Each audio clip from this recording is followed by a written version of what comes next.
Hello and welcome back for another great session of our Indie Author Fringe Frankfurt Book Fair. And right now I am tipping over actually to the west coast of America to talk to Grant Faulkner, who is the Executive Director of NaNoWriMo. Are you there, Grant? Hello.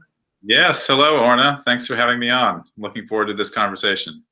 Fantastic. Always a pleasure to talk to you, and always a pleasure to talk about NaNoWriMo, which of course is hurtling towards us as we speak, coming down the track. You must be really busy at the moment. I am. I like your verb hurtling. That is exactly what's happening. We're hurtling towards NaNoWriMo. I know the feeling, but yeah, it's always a great time of the year for fiction writers. It's always the most exciting time of the year because everybody's talking, are you doing nano, and so on. And Yeah. what we're here today to talk about is something that I've been kind of overhearing an awful lot of ALLi members and other authors talking about, experienced authors who are talking about using NaNoWriMo to structure their indie author business, essentially. So they build up their writing plan around NaNoWriMo. Is that something you're aware of? Absolutely. We hear stories like that all the time, and it makes a lot of sense. It depends, of course, on your own publishing rhythm. Like for instance, Marissa Meyer, who's one of our best-selling authors, she does NaNoWriMo every year, but sometimes it doesn't quite fit in her, she traditionally publishes, so it doesn't quite fit in her publishing cycle. But then she does use other months. She always writes the first draft of a novel in a month. So she uses that NaNoWriMo framework of 50,000 words in 30 days. And Hugh Howey is another guy. He participates in NaNoWriMo every year. And of course, his amazing best-selling book, Wool, came out of NaNoWriMo. He started doing NaNoWriMo way back in 2009. I think Marissa maybe did it way back in 2007. So anyway, this is all to say that they've built that kind of NaNoWriMo experience into their writing cycle year-round. And I think it makes a lot of sense for writers. I do it too. I mean, it's maybe more natural for me, but I think it's a wonderful month for me to test an idea, and it's only 30 days. So if I don't like that book, I only gave it 30 days and I can move on. But then, we have, the NaNoWriMo cycle is I wrote a novel, Now What, an initiative in January and February, where we help people revise and take their novel to the next step. And then we have Camp NaNoWriMo in April and July, a more casual version of NaNoWriMo. And that's where I usually kind of revisit my Nano novel and revise in that sort of gangbusters 30-day format. So yeah, I think it works for a lot of people.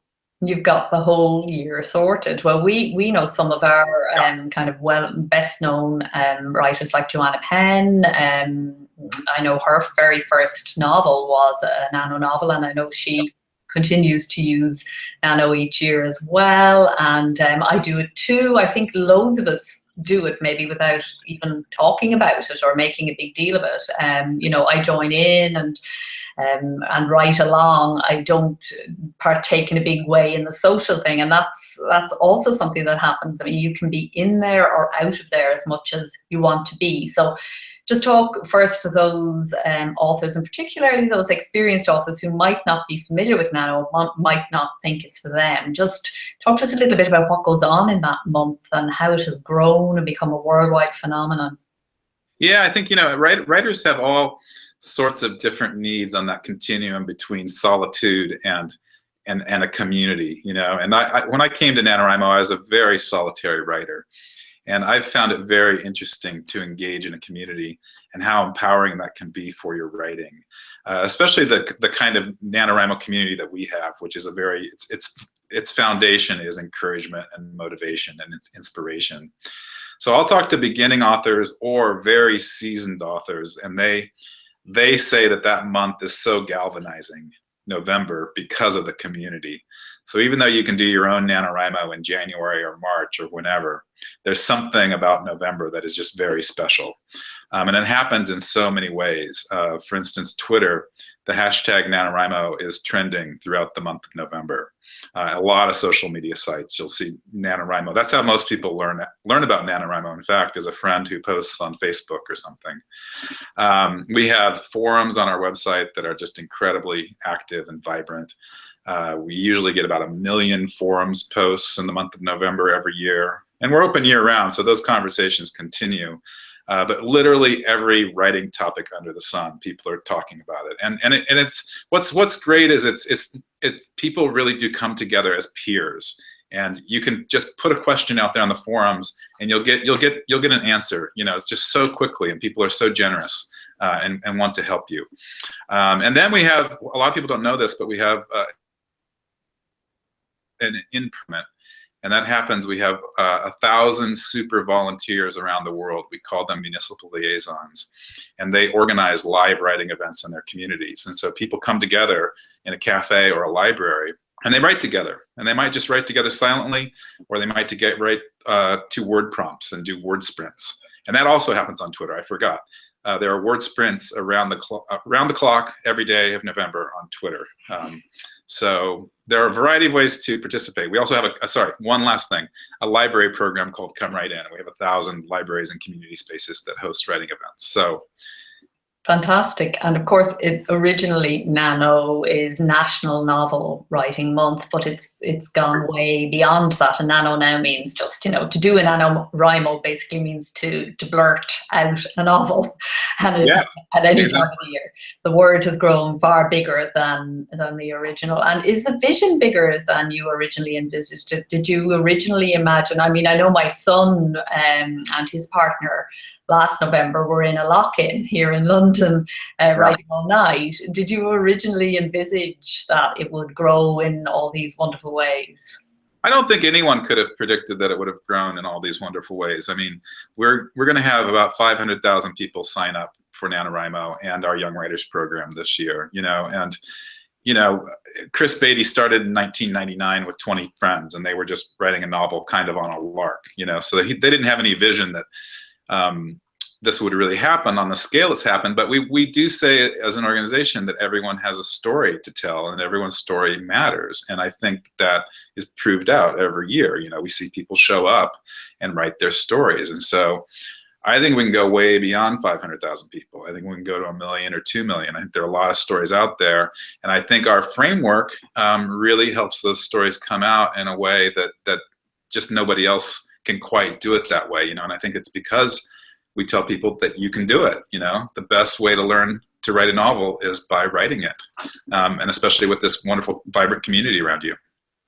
It's so wonderful, and you know, we're so aligned, ALLi, I think, in NaNoWriMo in that way, because you hear so many people who think that, okay, stop now, we have enough books, you know, like you can hold back the ocean, whereas we think it's absolutely wonderful that so many people are writing, and indeed then going on to publish and make their work public and put it out there, and you do too, and it's just such a great vision. What does it mean personally to you that, you know, 500,000 people will sign up to write a novel, and that you're helping to facilitate that?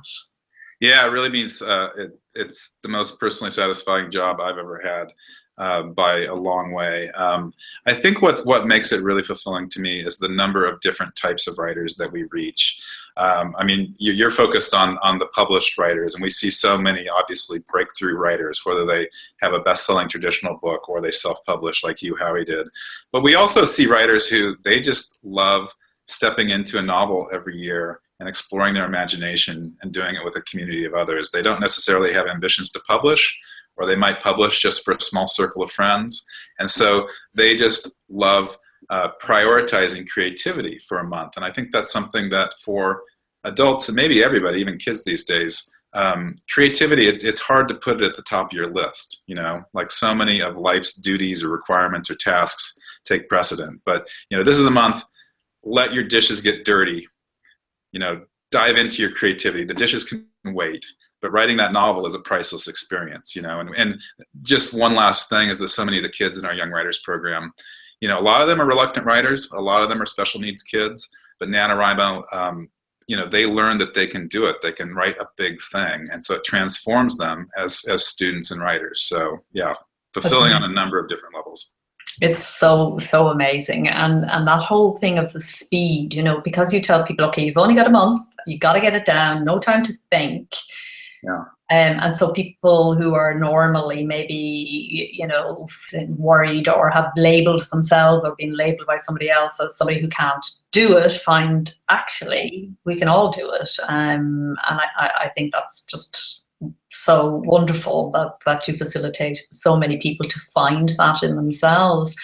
Are there any particular stories you can kind of think of that have you found particularly inspiring in terms of what's possible?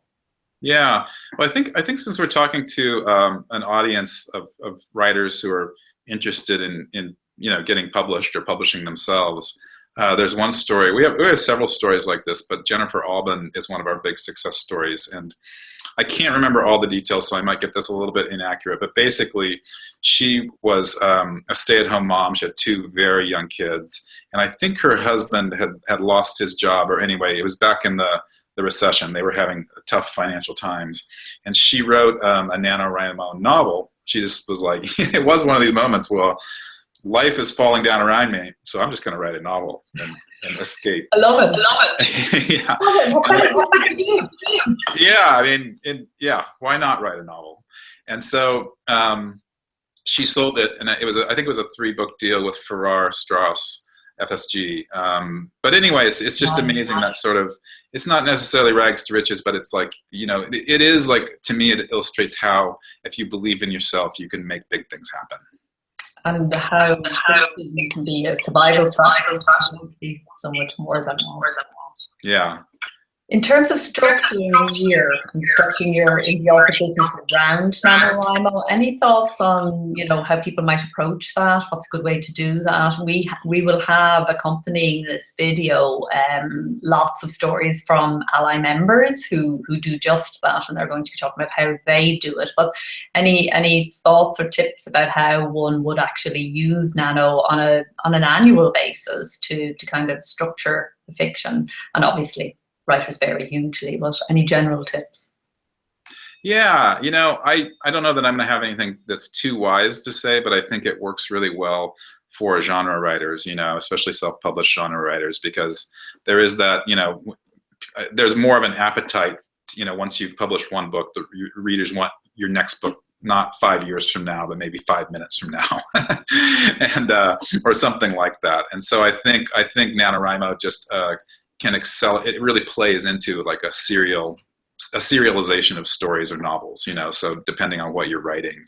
And so I think like once you've, I mean, NaNoWriMo is like a boot camp. It's 1 part boot camp and 1 part party. And the boot camp part of it, it really, for me, I'm a pretty slow writer, to tell you the truth. And NaNoWriMo, like it's almost like cross-training. It trains me in a whole different way because I have to go faster.